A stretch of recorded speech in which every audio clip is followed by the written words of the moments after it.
Bonsoir, pour le troisième épisode de nos histoires de phare, je vous propose un retour aux Roches d'Ouvres. Pour cela, en partant du port de Lézardrieux, il faut mettre le cap au nord, très au nord même, puisque ce phare est construit sur un plateau rocheux au large de l'île de Bréhat. Érigé à 40 km de nos côtes, c'est tout simplement le phare le plus éloigné du continent.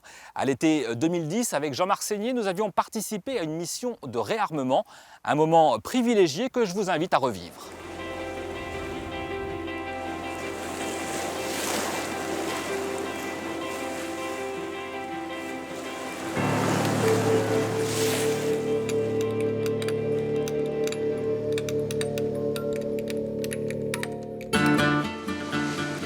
Pour arriver jusqu'au phare des Roches d'Ouvres, il faut compter 2 bonnes heures de traversée depuis le port de Lézardrieux.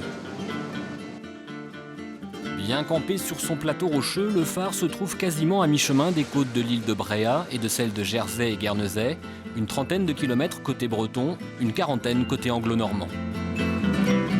Les Roches d'Ouvres, c'est le dernier phare construit en mer, ou plutôt reconstruit après sa destruction à l'été 1944.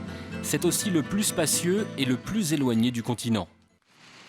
Alors, avant d'y passer quelques jours, mieux vaut ne rien oublier à terre, à commencer par l'eau stockée dans le socle de l'édifice.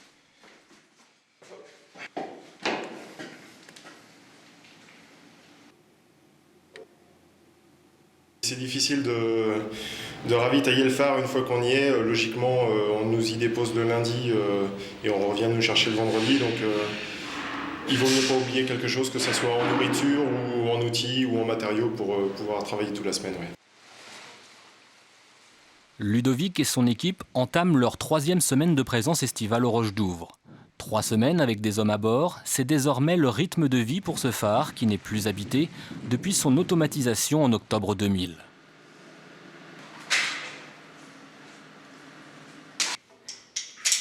Dix années qui laissent forcément des traces. À chaque nouveau séjour au phare, il faut lutter contre le salpêtre et colmater les brèches apparues au fil du temps.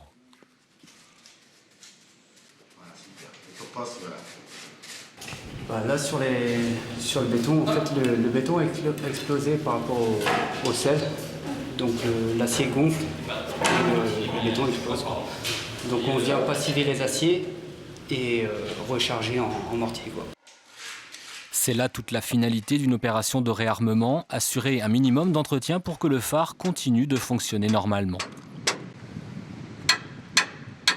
Cette année, la coupole, c'est-à-dire la partie qui abrite les lampes, est ainsi mise en sécurité avant des travaux de rénovation programmés pour l'an prochain. Un calendrier établi à l'avance, même s'il faut tenir compte des aléas climatiques.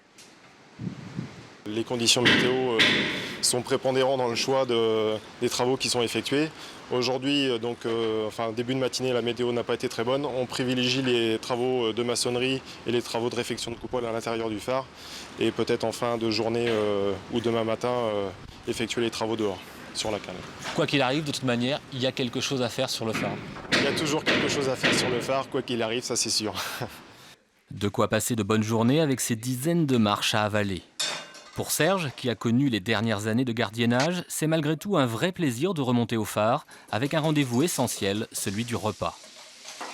Un moment de partage où à tour de rôle, chacun met la main à la pâte.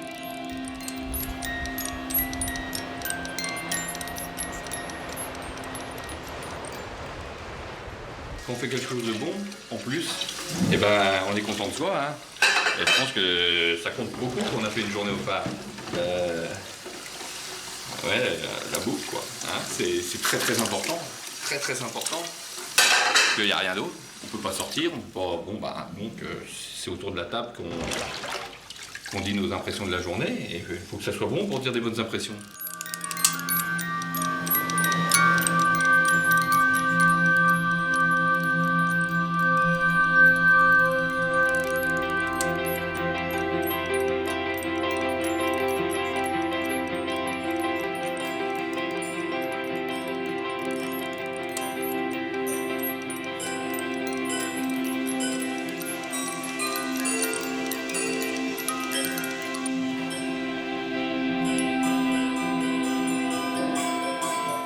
Cette nouvelle journée s'ouvre sous un soleil qui ne demande qu'à percer. Dans cette lumière de fin d'été, les pierres de granit rose qui ornent l'édifice changent d'éclat. Marc, le maçon, va pouvoir s'attaquer à la fissure qui menace la cale. C'est sa première saison au phare. Il apprend, il découvre, ravi de poursuivre une tâche engagée par ceux qui l'ont précédé. Moi, je pense surtout à ceux qui l'ont construit, en fait, puisque je suis passionné par la taille de pierre. Et donc, j'imagine un peu le travail que c'était et puis la logistique qu'il a fallu mettre en place pour construire ce genre de bâtiment, quoi. Un lieu qui ne demande qu'à être vu. Justement, aujourd'hui, l'équipe du phare reçoit un invité. Le délégué régional du Conservatoire du Littoral vient faire un tour du propriétaire, une simple visite de courtoisie. C'est pas un phare qui pourrait intéresser le Conservatoire du Littoral? Dans l'état actuel des réflexions, le Conservatoire du Littoral n'a pas les moyens d'intervenir sur les phares en mer. On s'intéresse à ce qui est sur la terre, au milieu des espaces naturels, bien évidemment, mais en mer, je ne vois pas qui d'autre pourrait faire que ceux qui ont les moyens nautiques et qui ont l'expérience. Mais pour combien de temps encore? Même si à l'heure des GPS, les phares conservent encore toute leur utilité, la question se pose forcément. Pour 2 petites ampoules de 70 watts, le porte-lampe est plutôt cossu et son entretien a un coût. Mais qu'importe, il s'agit avant tout d'un patrimoine qu'il serait dommage de ne pas préserver. Le bâtiment ne bougera pas, on continuera à l'entretenir dans la mesure du possible. Et non, je pense qu'il est encore là pour quelques années.